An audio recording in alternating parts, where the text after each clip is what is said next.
প্রিয় শিক্ষার্থী, আসসালামু আলাইকুম।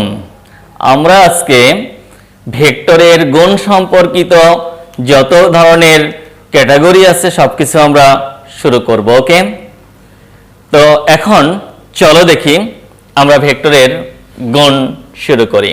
ফার্স্ট আমরা পড়ব হচ্ছে ভেক্টরের গুণ সম্পর্কে ধারণা। ভেক্টরের গুণ,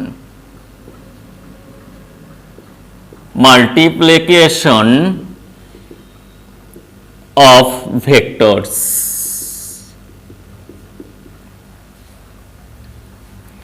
ভেক্টর রাশির গুণ কয় ধরনের? আমরা সাধারণত ভুল করি, ম্যাক্সিমাম স্টুডেন্ট, সিংহভাগ স্টুডেন্ট। ওকে, ভেক্টর রাশির গুণ মূলত দুই ধরনের। তাহলে আমরা লিখি কত? মূলত দুই ধরনের, যথা কি কি বলতো? এক নম্বর, ভেক্টরকে স্কেলার দ্বারা গুণ।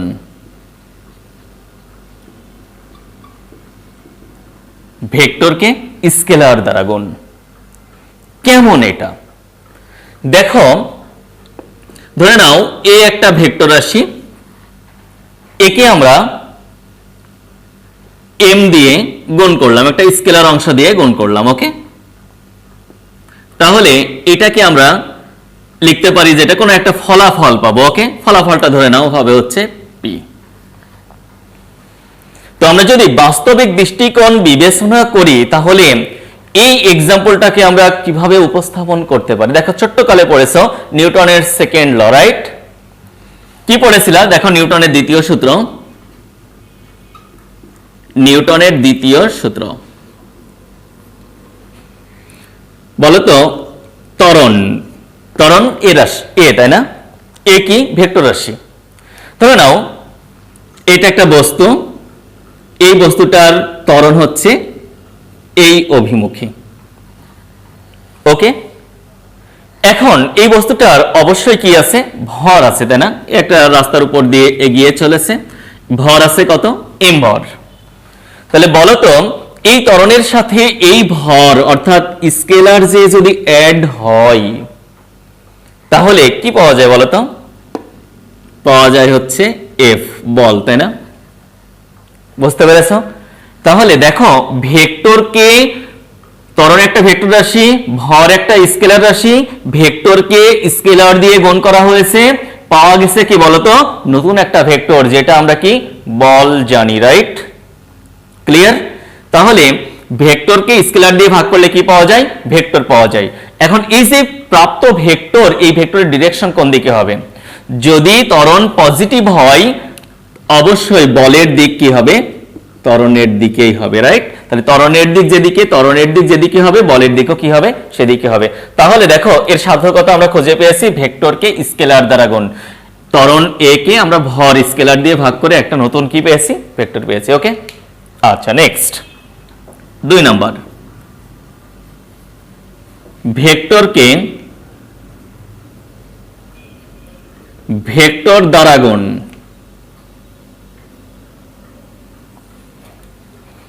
ভেক্টরকে ভেক্টর দ্বারা গুণ, এটা গুণের ধরন অনুযায়ী এটা আবার দুই ধরনের। তাহলে আমরা কি লিখতে পারি? গুণের ধরন অনুযায়ী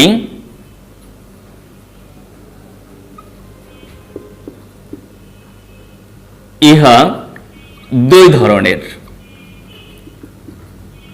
যথা নাম্বার ওয়ান, স্কেলার বা ডট গুণ। দুই হচ্ছে ভেক্টর বা ক্রস গুণ। ওকে, কিন্তু তোমাদের ফার্স্টে যদি জিজ্ঞাসা করা হয় ভেক্টরের গুণ কয় ধরনের, তোমরা কি বলো জানো? তোমরা বলো হচ্ছে ডট ও ক্রস গুণ, কিন্তু নয়। ভেক্টরের গুণ দুই ধরনের, একটা ভেক্টরকে স্কেলার দ্বারা গুণ আর একটা ভেক্টরকে ভেক্টর দ্বারা গুণ। এখন আমরা ভেক্টরকে ভেক্টর দ্বারা গুণ করলে ডট পাওয়া যায় কিভাবে, ক্রস পাওয়া যায় কিভাবে, এর ইলভারেট কন্ডিশনগুলো আমরা পড়ব। তবে মাইন্ড ইট, অ্যাডমিশন টেস্টগুলোতে দেখবা একটা সুপরিচিত একটা এমসিকিউ আসে, সেটা হচ্ছে ভেক্টরকে ভেক্টর দ্বারা গুণ করলে কি হয়। তাহলে কি বলতে পারো, কখনো স্কেলার কখনো বা ভেক্টর। ওকে, তাহলে ভেক্টরকে ভেক্টর দ্বারা গুণ করলে কখনো স্কেলার পাওয়া যায়, কখনো ভেক্টর পাওয়া যায়, সেটা কিসের মাধ্যমে? গুণের ধরন অনুযায়ী। ওকে, আচ্ছা চলো এখন আমরা এগিয়ে যাই। এখন আমরা পড়ব হচ্ছে ডট গুণ, ডট বা স্কেলার গুণ। দুটি ভেক্টর রাশি গুণ করে যদি একটা নতুন স্কেলার পাওয়া যায়, তো দুইটা ভেক্টর রাশি গুণ করে কি পাবো আমরা? একটা স্কেলার পাবো। তাহলে দুটি ভেক্টরের গুণফল যদি একটা স্কেলার হয়, দুটি ভেক্টরের গুণফল যদি একটা স্কেলার হয়, তাহলে ওই গুণকে আমরা কি বলবো বলো তো দেখি? ডট বা স্কেলার গুণ। ওকে, তাহলে আমরা এটা একটু লিখে ফেলি, অনেক সময় কি জ্ঞানমূলক কোশ্চেনে চলে আসে। দুটি ভেক্টর রাশির গুণফল যদি একটি স্কেলার রাশি হয়,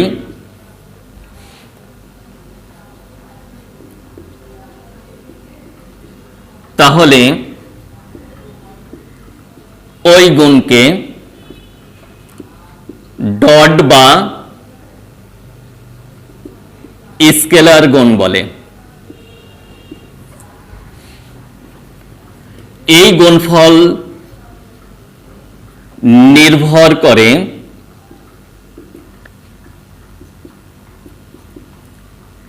ভেক্টর দ্বয়ের মান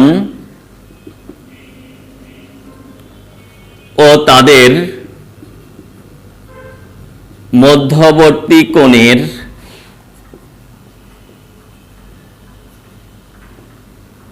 কোসাইনের উপর, মানে কসের উপর। ওকে, তাহলে ডট গুণ ডিপেন্ড করে কার উপরে? ভেক্টর দ্বয়ের মান এবং তাদের মধ্যবর্তী কোণের কোসাইনের উপর, মানে কস, কস থিটা, কস আলফা, তুমি যেটাই বলবা সেটার উপর ডিপেন্ড করে। তাহলে দুটি ভেক্টর রাশির গুণফল যদি একটি স্কেলার রাশি হয়, ওই গুণকে আমরা কি বলি? ডট বা স্কেলার গুণ। এই গুণ ডিপেন্ড করে কার উপরে?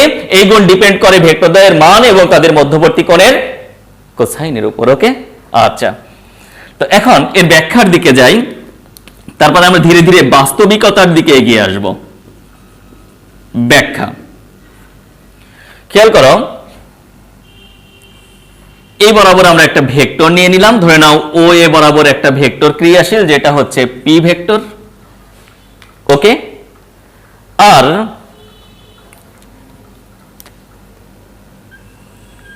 এই বরাবর ও বি বরাবর একটা ভেক্টর ক্রিয়াশীল, সেটা হচ্ছে কিউ ভেক্টর। এদের মধ্যবর্তী কোণ ধরলাম হচ্ছে থিটা।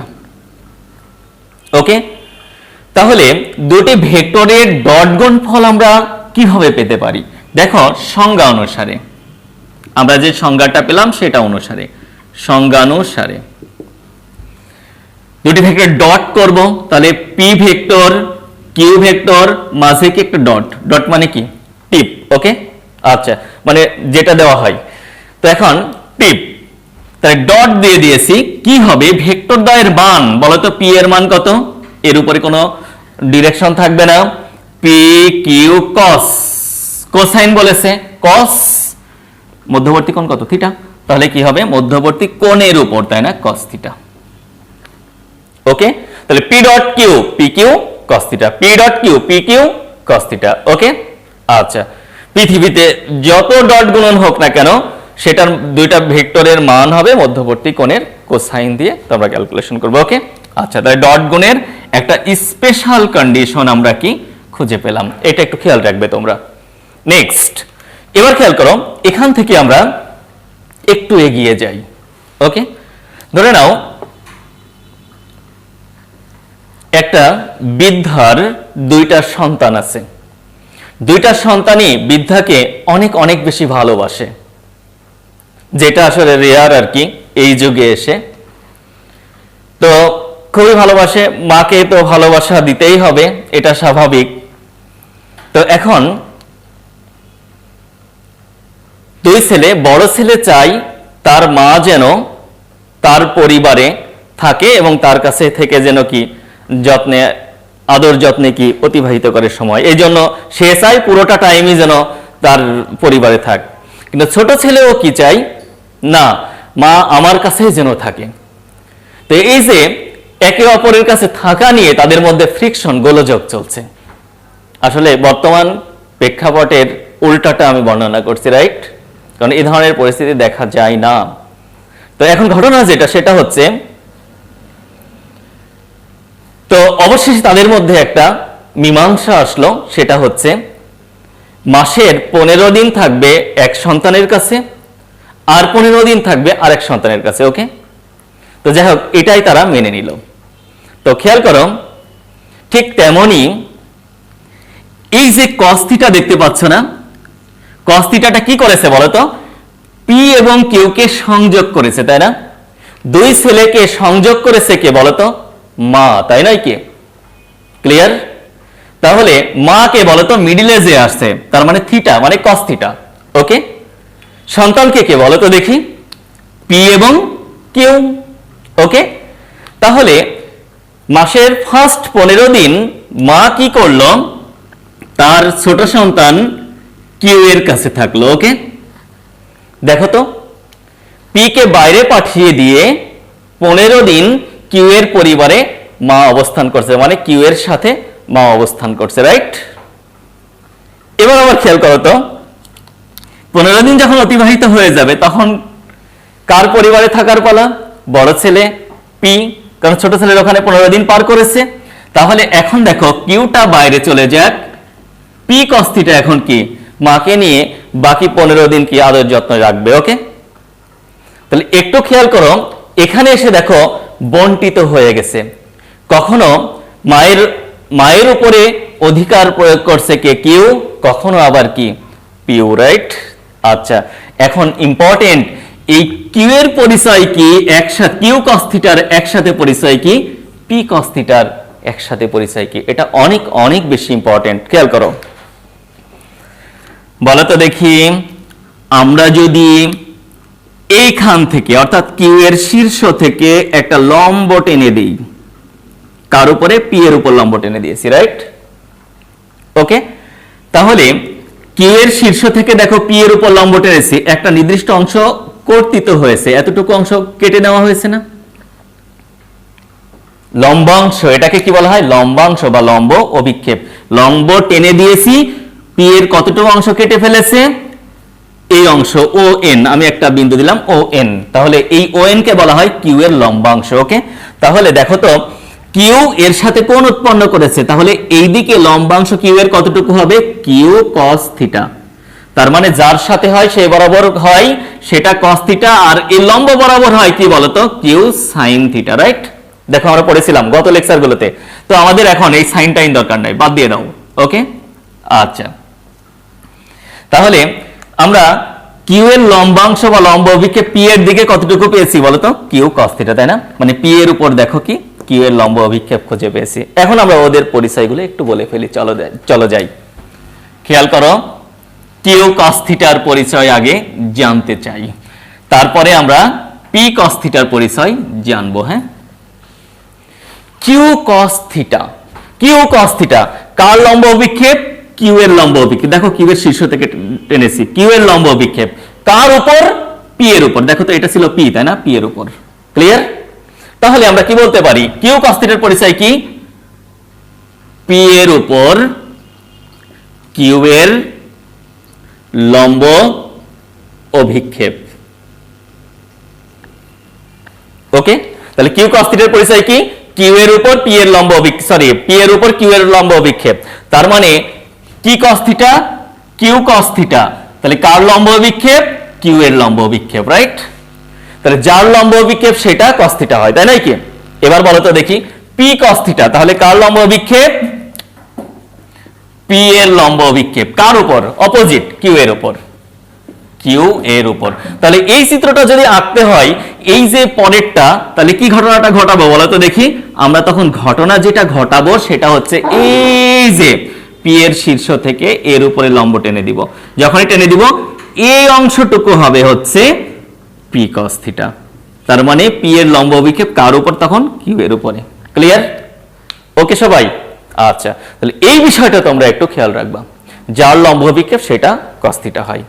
এখন তাহলে বলো তো দেখি, কখনো তোমাকে কি কিউ cos θ নির্ণয় করতে বলা হলো, তখন তুমি কিভাবে নির্ণয় করবা? একটু মনোযোগী হও। কিউ cos θ, তাই না? কিউ cos θ নির্ণয় করতে বলা হয়েছে, তাহলে কি করবেন? পিটাকে পি ডট কিউ এর নিচে পাঠিয়ে দিবেন। তাহলে পি ডট কিউ তো উপরে থাকবে, তার নিচে আমরা পাঠাবো কাকে বলো তো? পি কে পাঠিয়ে দিব। তাহলে পি কে পাঠিয়ে দিব। দেখো কিউ cos θ নির্ণয়ের প্রসেস হচ্ছে এইটা। ক্লিয়ার? আচ্ছা, এবার বলো তো দেখি, তোমাকে যদি পি cos θ নির্ণয় করতে বলা হতো তাহলে তুমি কি করতা? স্বাভাবিক, তাহলে পি cos θ মানে কি? পি cos θ কে তুমি এখানে রাখো, তাহলে কিউটাকে কি করো? এর নিচে পাঠিয়ে দাও। তাহলে দেখো পি ডট কিউ ডিভাইডেড কি হবে? কিউ। ওকে, তাহলে এই ইকুয়েশনগুলো আমি যে বক্স দিয়ে দিচ্ছি, এই ইকুয়েশনগুলো অনেক অনেক বেশি ইম্পর্টেন্ট। ওকে, এগুলো তোমরা একটু খেয়াল রাখবে। নেক্সট আমরা এখন বাস্তবিক এক্সাম্পলের দিকে যাব। ওকে, যেটা তোমরা পড়ে এসেছো, তোমাদের ইলিবারেট করে কখনো এসএসসি তে দেওয়া হয়নি বা ছোট্ট ক্লাসগুলোতে দেওয়া হয়নি। ওকে, সেটা আমরা এখন কি করব? ইলিবারেট করব এখান থেকে। দেখো ডট গুণের একটা বাস্তবিক এক্সাম্পল। ওকে, তোমরা ছোট্টকালে যেটা পড়ে এসেছিল সেটা হচ্ছে কাজ কাকে বলে, কাজের ডেফিনেশন। দেখো টিচাররা তোমাদের পড়িয়েছিল বল এবং বলের দিকে সরণের উপাংশের গুণফলই হচ্ছে কাজ, রাইট? এতটুকু পর্যন্ত পড়েই কেউ কেউ স্থির অবস্থায় থেকে গেছো, কারণ তখন টিচারদের কোশ্চেন করনি স্যার এটা কিভাবে হলো, বা এর ইলিবারেট কন্ডিশনটা বলে দেন, অর তখন এটা প্রয়োজন ছিল না এত কিছু, এটাও হতে পারে। তবে আজকে আমরা প্রয়োজনীয়তা অনুভব করছি, এই অনুভবের তাগিদেই আমরা দেখো কি এটা শিখতে চাই। ওকে, চলো আজকের এই কন্ডিশনটা আমরা বুঝে নিই। তাহলে বাস্তবিকতা, বাস্তবিক উদাহরণ। হ্যাঁ, আরো অসংখ্য ডট গুণনের বাস্তবিক উদাহরণ আছে, তারপরে এটা আমরা ফার্স্ট জেনে নিই। দেখো এটা একটা রাস্তা ধরে নাও, রোড। তো এখানে একটা হেলানো তল আছে, এই হেলানো তলটা রাস্তার সাথে বা অনুভূমিক তলের সাথে থিটা কোণে ক্রিয়াশীল। ধরে নাও এখানে একটা বস্তু আছে, ফুটবল। হ্যাঁ, ফুটবল, ফুটবল ধরে নাও এটা একটা ফুটবল। তো এখন এই ফুটবলটাকে কি করা হলো? এই বরাবর বল প্রয়োগ করা হলো, এফ বল প্রয়োগ করা হলো। দেখো তো বল কি রাস্তা বরাবর প্রয়োগ করা হয়েছে না? এই বরাবর এফ বল প্রয়োগ করা হয়েছে, কিন্তু ফুটবলটা এই যে তলটাকে ভেদ করে তো আর প্রবেশ করেনি। তো ফুটবলটা কি হলো? এইখানে গেল,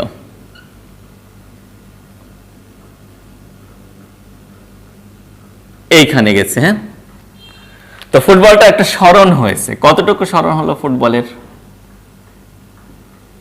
এতটুকু সরণ হলো, এবং এটা আমরা ধরলাম হচ্ছে এস। তাহলে একটু খেয়াল করো, এই তলের সমান্তরাল এস আর এই অনুভূমিক তলের সমান্তরাল এফ, তাই না? এফ আর এস এর মধ্যে কোণ কত? তাহলে থিটা, যেহেতু সমান্তরাল থিটা। তো এখন খেয়াল করো, আমরা জানি বল একটা ভেক্টর রাশি, সরণ একটা ভেক্টর রাশি, এদের ডট গুণফল কাজ একটা স্কেলার রাশি, রাইট? পড়ো নাই? পড়েছ? তাহলে দেখো দুটি ভেক্টর রাশি এমন গুণন করেছি যার ফলে একটা নতুন ভেক্টর তৈরি হয়েছে, কাজ। কাজ দেখো আমরা পড়েছি কি স্কেলার রাশি। ওকে, এখন একটু খেয়াল করেন, যদি এফ আর এস এর মধ্যে কোণ থিটা হয় তাহলে এটাকে লিখতে পারি F S cos theta, P dot Q P Q cos theta, F dot S F S cos theta, right? এবার বলো দেখি, ওই যে মাকে নিয়ে দুই সন্তানের টানাটানি, তাহলে এফ এস কস থিটা। ওকে, এখন একটু খেয়াল করো তো, আমি এই এস এর শীর্ষ থেকে যদি এই এফ এর উপরে একটা লম্ব টানি, তাহলে এখান থেকে এই অংশটুকু আমরা কি খুঁজে পাই? একটা এস এর লম্ব অভিক্ষেপ, যেহেতু এসটা এর সাথে কোণ উৎপন্ন করেছে, তাহলে এই বরাবর হবে এস কস থিটা। তাহলে কি খুঁজে পেলাম? এস কস থিটা কার দিকে? বলের দিকে। বলের দিকে কার উপাংশ? সরণের উপাংশ। ওকে, তাহলে বলো তো দেখি কি খুঁজে পেয়েছি? বল এবং এই যে বলের এটার কথাটা কি বলের দিকে সরণের উপাংশ, এই উপাংশের গুণফল কাজ, রাইট? আমরা কিন্তু এই সংজ্ঞাটা পড়েছি, এইটা যে কিভাবে আসে সেটা কিন্তু পড়েছিলাম না। আজকে কি হলো, সেই গোপনীয় ভাবগুলো উন্মোচিত হলো। ওকে, আচ্ছা, খেয়াল রেখো। তাহলে এখন তোমাকে যদি বলা হয় অনুধাবনমূলক কোশ্চেনে কাজ একটি স্কেলার রাশি ব্যাখ্যা করো, তাহলে কাজ একটি স্কেলার রাশি ব্যাখ্যা করো, হতে পারে না? পারা যাবে? অবশ্যই পারা যাবে। কি বলতো, কাজ তৈরি হয় কি কি দ্বারা? বল এবং সরণ দ্বারা। তাহলে বল ও সরণ দুটাই ভেক্টর রাশি, তাদের ডট গুণফল কাজ একটা কি স্কেলার রাশি। ক্লিয়ার? আচ্ছা, এবার খেয়াল করো এইচএস হট সাইড, হ্যাঁ, মেডিকেল অ্যাডমিশন টেস্টের আরো আমরা কি এক্সাম্পল গুলো দেখব। দেখো, ডট গুণের উদাহরণ আর কি কি হতে পারে মনে রেখো। মহাকর্ষ বিভব,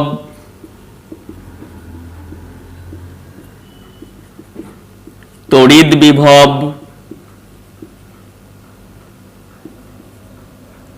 বিভব, স্থিতিশক্তি,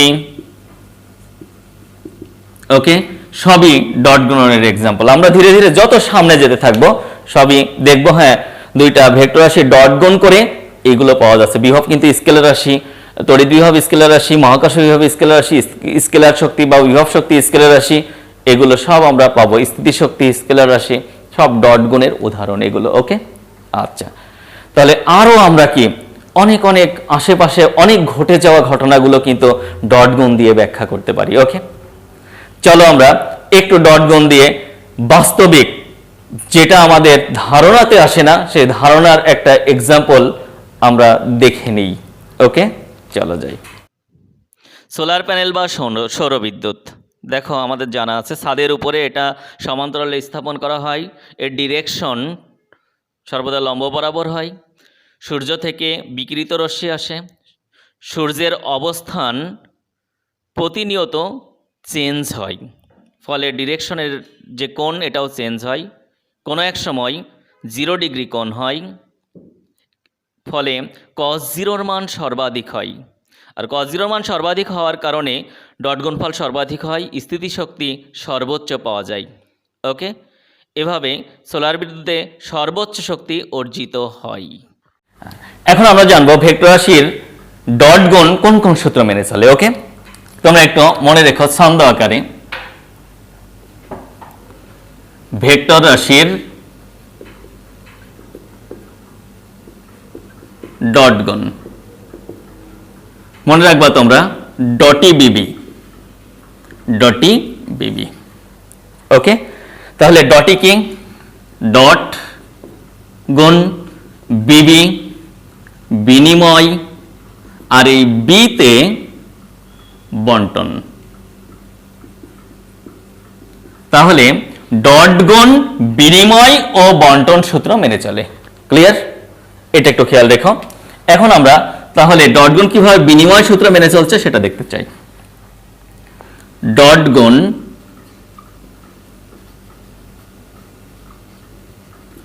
বিনিময় সূত্র মেনে চলে, ব্যাখ্যা করো। এর সপক্ষে যুক্তি দ্বারা ব্যাখ্যা করো। আচ্ছা দেখো তো, এটা একটা ভেক্টর পি ভেক্টর, এটা একটা ভেক্টর কিউ ভেক্টর, তাই না? মধ্যে কোণ থিটা পেয়েছিলাম না? তো একটু মনোযোগ দিয়ে খেয়াল করো বিনিময় কন্ডিশনটা আসলে কি। আমরা জেনারেলি একটু দেখে নিই। ধরে নাও কি 2 3 কত হয় বলো তো? 6, তাই না? তাহলে ইকুয়ালের পর কি আমরা 3 2 লিখতে পারি? পারি না? পারি। তার মানে 2 3 যদি গুণ করা যায় হয় কি 6, আবার 3 2 গুণ করলেও কি হয় 6। কিন্তু ঘটনাটা কি ঘটেছে দেখেছো? এদিকে যে স্থানে অবস্থান করতেছিল দুইটা সংখ্যা, পরবর্তীতে যে দেখো স্থান চেঞ্জ হয়েছে, কিন্তু ফলাফলের কোনো চেঞ্জ হয় নাই, ফলাফল ঠিক রয়েছে, রাইট? তাহলে এই অবস্থাকে আমরা বলতে পারি হচ্ছে বিনিময় কন্ডিশন, বিনিময় অবস্থা। তাহলে ভেক্টরের ডট গুণের ক্ষেত্রে বিনিময় অবস্থা কিভাবে হবে সেটা আমরা একটু দেখে নিই। আজা আমরা জানি P dot Q is equal P Q cos theta লিখতে পারি। এবার দেখো তো এটাকে কি আমরা লেখা যায় কিউ পি কস থিটা এইভাবে? স্বাভাবিক, কারণ এই তোমাদের বলে দেখো, তোমাদের তো বলেছি মান হলে কি করা যায়, চেঞ্জ করা যায়, কোনো সমস্যা নেই। মান দেখো পি কিউ ঠিক আছে, ওইদিকে যে যদি কিউ পি লিখো কোনো সমস্যা নেই, মান থাকলে কোনো প্রবলেম নাই, লেখা যায়। তাহলে P Q cos theta P dot Q, Q P cos theta কি হবে বলো তো? Q dot P, right? হতে পারে না? তাহলে আমরা কি পেয়ে গেলাম? P dot Q is equal Q dot P. এই দেখো বিনিময় সূত্র মেনে চলেছে। ওকে, তাহলে বিনিময় অবস্থা ফলো করেছে। হ্যাঁ, বিনিময় সূত্র মেনে চলে। ওকে, বন্টন সূত্রটা কি দেখো? পি ডট কিউ প্লাস আর। তাহলে পি কি হবে? কিউ আর এর সাথে বন্টিত হয়ে যাবে। তার মানে পি কে কি করো? কিউ এর সাথে দিয়ে দাও, আবার পি কে কি করো? আর এর সাথে দিয়ে দাও। এটা হচ্ছে বন্টন সূত্র। ডট গুণ যে বন্টন সূত্র মেনে চলে, এখান থেকে আমরা বুঝতে পারবো। তো চলো যাই, আমরা দেখে ফেলি। ধরে নাও এই বরাবর ওসি ও এ একটা ভেক্টর, সেটা পি দ্বারা নির্দেশিত হলো। ওকে, এই বরাবর ও বি কিউ ভেক্টর দ্বারা বিসি এটা আর ভেক্টর দ্বারা নির্দেশিত হলো। দেখো ও থেকে যদি আমরা সি একটা ভেক্টর নির্দেশ করাই, ত্রিভুজ বিধি অনুযায়ী আমরা দেখতে পারবো যেটা, সেটা হচ্ছে কিউ এবং আর একই ক্রমে আর ওসি হচ্ছে বিপরীত ক্রমে, তাহলে কিউ প্লাস আর। ওকে, আচ্ছা, এখন ঘটনা একটু মনোযোগ দিয়ে তোমরা খেয়াল করো। তো দেখো আমরা যদি এই যে বি বিন্দু, এই বি বিন্দু থেকে একটা লম্ব টানি পি এর উপরে, তাহলে ধরে নাও বিএম লম্ব টানলাম। লম্ব অভিক্ষেপ কতটুকু পেলাম বলতো? ও এমটা লম্ব অভিক্ষেপ পেলাম কার? কিউ এর, তাই না? এবার বলতো সি থেকে যদি একটা লম্ব টানি, এটা এন, তাহলে এম এন এটা আমরা কি পেয়েছি? লম্ব অভিক্ষেপ কার বলতো? আর এর, কারণ আর এর পাদবিন্দু আর এর শীর্ষবিন্দু থেকে লম্ব টেনেছি। ওকে, আর ওসি মানে কত বলতো? ও এম, তাই না? তাহলে ও এমটা কার লম্ব অভিক্ষেপ বলতো? কিউ প্লাস আর এর লম্ব অভিক্ষেপ, যেটা আমরা আগে শিখলাম। এখন ঘটনা একটু খেয়াল করেন, পি ডট কিউ প্লাস আর এটা আমাদের বাম সাইডে আছে। আমরা এটাকে লিখতে পারি পি ডট, বলো কিউ মানে কি? ও বি, প্লাস আর মানে কি বলতো? বিসি। পি ডট বলতো ও বি বিসি, আমরা ত্রিভুজ সূত্র অনুযায়ী কি লিখতে পারি? ওসি, তাই না? তাহলে এইটা সমান আমরা লিখতে পারি হচ্ছে ওসি। ওকে, তো এখন খেয়াল করো তোমরা, আমি ধরলাম এই ওসি পি ভেক্টরের সাথে থিটা কোণে ক্রিয়াশীল। ওকে, তাহলে বলো তো দেখি, যদি থিটা কোণে ক্রিয়াশীল হয় তাহলে পি এবং ওসি এর মধ্যে কোণ কত? থিটা। তাহলে আমরা এটা কি লিখতে পারি বলতো? পি ওসি কস থিটা, তাই না? পি ওসি কস থিটা লিখতে পারি। আচ্ছা, এখানে এই যে ওসি কস থিটা কতটুকু? এখান থেকে শুরু করে এই পর্যন্ত, তার মানে ও এন অংশ হচ্ছে ওসি কস থিটা, রাইট? তাহলে আমরা ওসি কস থিটার জায়গায় কি লিখতে পারি বলতো? পি ও এন লিখতে পারি, পারি না? আচ্ছা, এবার খেয়াল করো তো, পি ও এন মানে কি লিখতে পারি? ও এন এর মধ্যে দেখো ও এম আছে আর এম এন আছে, তাহলে ও এম প্লাস এম এন লিখতে পারি, পারি না? পি ও এম পি এম এন লিখলাম। ওকে, এখন বলতো ওএমটা কি? ওএমটা এইটুকু ওএম কার লম্ব অভিক্ষেপ বলতো? ও বি এর লম্ব অভিক্ষেপটা। তাহলে আমি ধরলাম কিউ বা ও বি এই পি এর সাথে দেখো কোণ উৎপন্ন করলো θ1। তাহলে আমরা কিন্তু এইটুকু অংশ যেটা লিখতে পারি ও এম সমান কি লিখতে পারি বলতো? কিউ কস θ1 লিখতে পারি, তাই না? পারি না?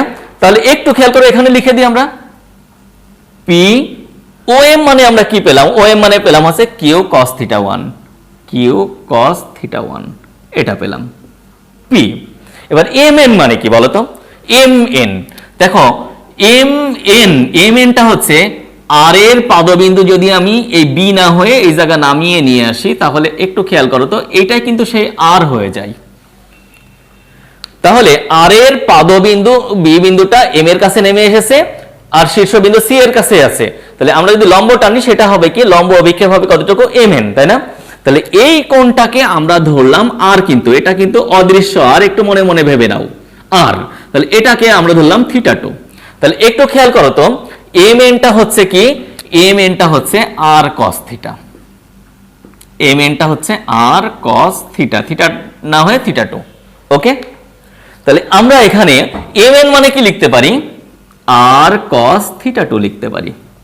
ওকে, এখন আমরা জানি P Q cos θ, P dot Q. তাহলে দেখো তো এখানে কি লিখতে পারি? P Q cos θ1 P R cos θ2, right? তাহলে একটু এইদিকে যদি আমরা লিখি বলতো পি কিউ cos θ1 মানে কি? θ1 বাদ দিয়ে ধরে নাও কি ব্রেনে একটা কোণ আছে, তাহলে আমরা এটাকে লিখতে পারি কি বলতো? P dot Q plus P R cos কোন একটা কোণ মানে θ2, তাহলে কি লিখতে পারি বলতো এটাকে? পি ডট আর। তাহলে দেখো তো বন্টিত হয়ে গেছে। বাম সাইডে রেখে এসেছিলাম কাকে? বাম সাইডে রেখে এসেছিলাম P dot Q plus R কে, আর ডান সাইডে কি হলো? P dot Q plus P dot R হলো। এটা হচ্ছে বন্টন সূত্র। ওকে, সুতরাং আমরা বন্টন সূত্রটাও দেখলাম কিভাবে ডট গুণের মেনে চলে বা প্রসেসটা দেখে ফেলেছি। নেক্সট খেয়াল করো, এখন ক্ষেত্র 1 I dot I J dot J K dot K is equal 1 হয়। 1 নং মানে দেখতে পাচ্ছি আমরা একক ভেক্টর, রাইট? এগুলো আমরা পড়েছিলাম। আই মানে এক্স অক্ষ বরাবর একক ভেক্টর, জে হচ্ছে ওয়াই অক্ষ বরাবর একক ভেক্টর, কে হচ্ছে জেড অক্ষ বরাবর একক ভেক্টর। এখন যদি ভিন্ন একক ভেক্টর হয় I dot J, J dot K, K dot I, তাহলে মনে রাখবা 0 হয়। কিভাবে হলো? অবশ্যই সে ভাবগুলো আমাদের জানতে হবে। তো খেয়াল করো 1 নম্বরের সলিউশনে যাই। আই ডট আই কিভাবে 1 হলো সেটা আমরা একটু দেখে নিই। এই আই মানে কি? এক্স অ্যাক্সিস বরাবর এক্স অক্ষের ধনাত্মক দিকে দেখো প্লাস আই, রাইট? এক্স অক্ষের ধনাত্মক দিকে একক ভেক্টর, এই আইটা হচ্ছে এক্স অক্ষের ধনাত্মক দিকে একক ভেক্টর।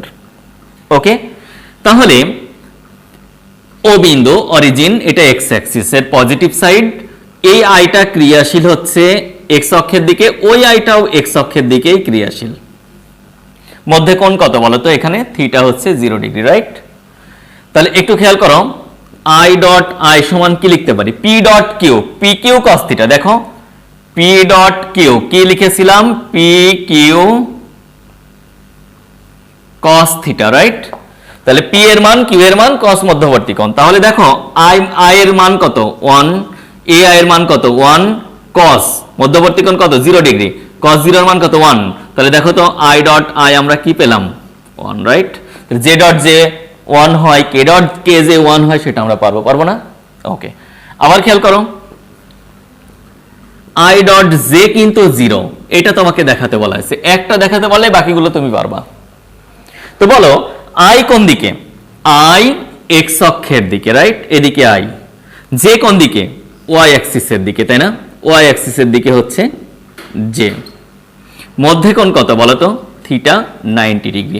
তাহলে আমরা কিন্তু অলরেডি পেরে গেছি আই ডট জে কি হবে? এর মান 1, যেহেতু একক ভেক্টর এর মান 1, কস কত ডিগ্রি?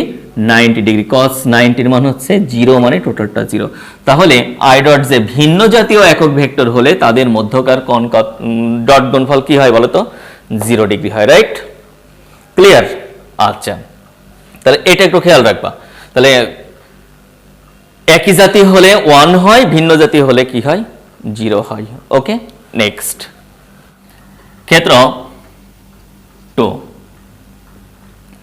ধরে নাও p ডট p কি হবে? যেখানে একটা বিষয় দেওয়া আছে, এই p ভেক্টরটা হচ্ছে px i cap, py j cap, pz k cap, মানে ত্রিমাত্রিক স্থানাঙ্ক ব্যবস্থার একটা ভেক্টর। আচ্ছা বলো তো, এটাও পজিটিভ p, এটাও পজিটিভ p, তাই না? তাহলে একটু খেয়াল করো তো, এই পিটা যেদিকে ক্রিয়াশীল ঠিক ওই পিটাও একই দিকে ক্রিয়াশীল। তাহলে মধ্যবর্তী কোণ কত তাদের? 0 ডিগ্রি। তাহলে আমরা কি লিখতে পারি? P P cos 0 degree, right? P Q cos theta, তাহলে আমরা এখানে পি পি cos থিটা মানে 0 ডিগ্রি লিখতে পারি। তাহলে দেখো পি স্কয়ার হলো, তাই না? তাহলে আমরা এখানে কি শিখলাম? একই জাতীয় দুটি ভেক্টরকে যদি ডট গুণনের বন্ধনে বেঁধে ফেলা যায় তাহলে তাদের কি হয়? মানের স্কয়ার হয় ডট গুণফলের ফলাফল, রাইট? ওকে, এবার খেয়াল করো তো, এই পিটা কত হবে সেটা আমরা জানতে চাই। বলো, কোন একটা ভেক্টর দেওয়া থাকলে তার মান নির্ণয়ের প্রসেস কি? আমাদের জানা আছে না, রুট ওভার i এর সহগের স্কয়ার, j এর সহগের স্কয়ার, k এর সহগের স্কয়ার। i এর সহগের স্কয়ার, j এর সহগের স্কয়ার, k এর সহগের স্কয়ার। ওকে, তাহলে দেখো আমরা যদি এখানে বসিয়ে দিই p এর জায়গায়, তাহলে কি হবে? px square, py square, pz এর স্কয়ার, টোটালটার উপরে দেখো স্কয়ার। তাহলে আমরা কি পেলাম? px square, py square, pz square. কতগুলো আমরা প্রসেস খুঁজে পেয়েছি। এখান থেকে দেখো এটা হয়, এখান থেকে দেখো এটা হয়, একটু তোমরা মনে রাখবা। ওকে, নেক্সট ক্ষেত্র 3।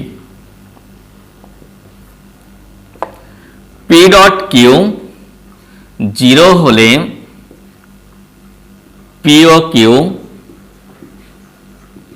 পরস্পর লম্ব হবে। দেখো অনেক ইজি দেওয়া আছে, given that p dot Q 0। তো বলো তো, আমি এখানে ধরে নিলাম যেটা, সেটা হচ্ছে p ও q এর মধ্যকার কোণ থিটা ধরে নিলাম। হ্যাঁ, তাহলে পি কিউ cos থিটা সমান 0। ওকে, এই পি আর কিউ যদি আলাদা আলাদা ভাবে 0 না হয়, তাহলে cos theta is equal, P Q নিয়ে যে নিচে ভাগ করে দাও, তবুও কি 0। cos থিটা, cos কত ডিগ্রির মান 0 বলো তো? 90 ডিগ্রি। তার মানে থিটা সমান কত? 90 ডিগ্রি। থিটা যেহেতু 90 ডিগ্রি, তাহলে পি আর কিউ পরস্পর কি বলো তো? লম্ব, তাই না? এটা লম্বের সাইন, লম্ব। ওকে, আচ্ছা নেক্সট। এবার তোমরা খেয়াল করো, আমরা ক্ষেত্র 4 পড়ব। ক্ষেত্র 4, ধরে নাও পি ভেক্টর দেওয়া আছে x1 i cap, y1 j cap, z1 k cap. Q vector দেওয়া আছে x2 i cap, y2 j cap, z2 k cap. তোমাকে বলা হলো দেখাও p ডট কিউ এদের গুণফল হচ্ছে x1 x2, y1 y2, z1 z2। ওকে, তার মানে ঘটনাটা কি একটু খেয়াল করেছো? যখনই পি আর কিউ কে ডট গুণনের বন্ধনে বেঁধে দিয়েছি, তখন যেটা হয়েছে ওই সাইডে ফলাফল দেখো, i i এর সহগ গুণ, j j এর সহগ গুণ, k k এর সহগ গুণ। ওকে, তাহলে এটা কিভাবে হয় সেটা আমরা একটু দেখবো, মানে তোমাদের জন্য কিছুটা আমি রেখে দিব। দেখো পি ডট কিউ, বাম সাইডে পি ডট কিউ, তাহলে পি মানে কত? x1 i cap, y1 j cap, z1 k cap, dot Q মানে কত বলতো? x2 i cap, y2 j cap, z2 k cap. Okay, এখন কি করবা? x1 i দিয়ে এগুলোকে গুণ করে দাও। তাহলে x1 দিয়ে যদি এটাকে গুণ করি তাহলে হবে x1 x2, দেখো x1 x2 মান দুইটা গুণ হবে, কিন্তু একক ভেক্টর ডট গুণের বন্ধনে বেঁধে যাবে, তাহলে i ডট i প্লাস এটা দিয়ে আবার এটাকে গুণ করো, তাহলে কি হবে x1 y2 i dot j, কারণ এখানে i আছে এখানে j আছে।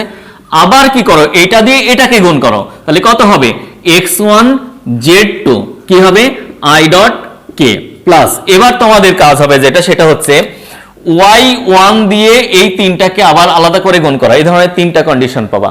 আবার কি z1 দিয়ে কি করতে হবে, তোমরা কি করবা z1 কে দিয়ে এই তিনটাকে গুণ করবা, আবার এই ধরনের পাবা। পাওয়ার পর দেখো আমি ক্ষেত্র 2 তে তোমাদের স্পেশাল কন্ডিশন পড়িয়েছি, i ডট i সমান হয় 1, i ডট j সমান হয় 0, এই মানগুলো তোমরা টোটালি বসিয়ে দিবা, তার মানে এর মাঝে কয়েকটা লাইন আসবে, বুঝছো?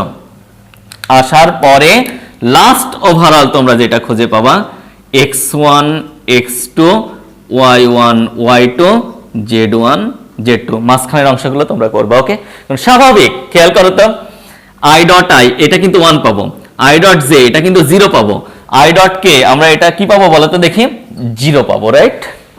কারণ ভিন্ন জাতীয় একক ভেক্টরের ডট গুণনে যদি গুণ করা যায় গুণফল 0 হয়, তাহলে শুধু আমরা এখানে এটা পাচ্ছি x1 x2। তাহলে দ্বিতীয় অংশে যে আমরা যদি কি y1 দেখো তো j ডট j, তার মানে y1 y2 পাবো, k ডট k তার মানে z1 z2 পাবো। ক্লিয়ার? তাহলে আমরা লাস্ট যে কি পাবো এটা পাবো। ডট গুণফল যদি করতে বলা হয় তাহলে কি করবা, সেম জাতীয় একক ভেক্টরের যে সহগগুলো আছে সেগুলো গুণ করে যোগ করবা, তাহলে হয়ে যাবে। ওকে, আচ্ছা এখন তোমরা খেয়াল করো মাইন্ড ইট, এমসিকিউ এর জন্য অনেক অনেক ইম্পর্টেন্ট, এগুলো একটু খেয়াল রেখো তোমরা। দুটা ভেক্টর ধরে নাও, এটা এ ভেক্টর এটা বি ভেক্টর, একই দিকে ক্রিয়াশীল হয়, তাহলে এ ডট বি 1 হয় এবং সমান্তরাল হয়। মধ্যবর্তী কোণ তখন কিন্তু 0 ডিগ্রি হয়। এখন এই দুইটা ভেক্টরই যদি এ আর বি লম্ব হয় তাহলে এদের মধ্যে এ ডট বি হয় হচ্ছে 0, মানে এটা কি হবে পারপেন্ডিকুলার, লম্ব হবে। এবার খেয়াল করো এ ভেক্টর এদিকে বি ভেক্টর এদিকে, তাহলে এ ডট বি -1 এটা কিন্তু সমান্তরাল, ওকে, কিন্তু বিপরীত দিকে সমান্তরাল কিন্তু বিপরীতমুখী। ওকে, নেক্সট এবার খেয়াল করো এটা এ ভেক্টর, এটা লম্ব 90 কোণ, 90 এর চেয়ে যদি কম কোণে ক্রিয়াশীল হয়,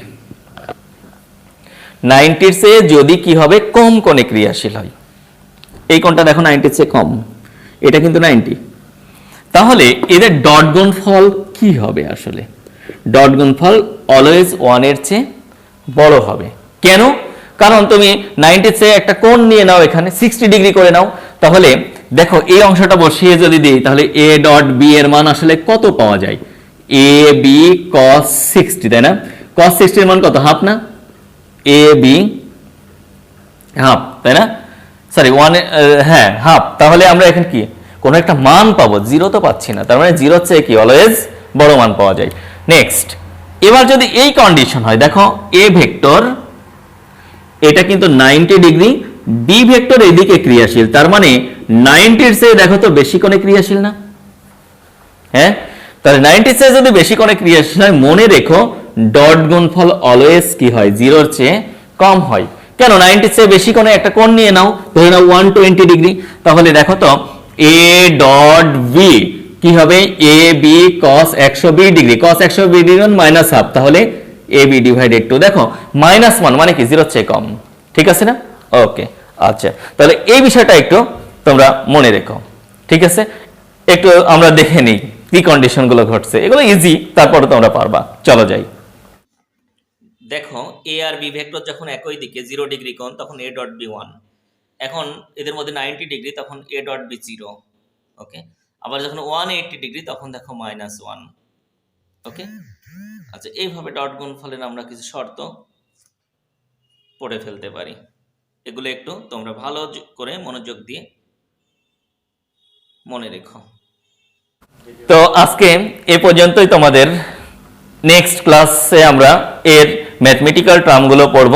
ওকে, একটু দ্রুততার সাথে এখন থেকে আমরা এগিয়ে যাব। ওকে, তোমরা সাথে থেকো। তো ঠিক আছে, সবার সুস্থ কামনায় আল্লাহ হাফেজ। আসসালামু আলাইকুম ওয়া রাহমাতুল্লাহ।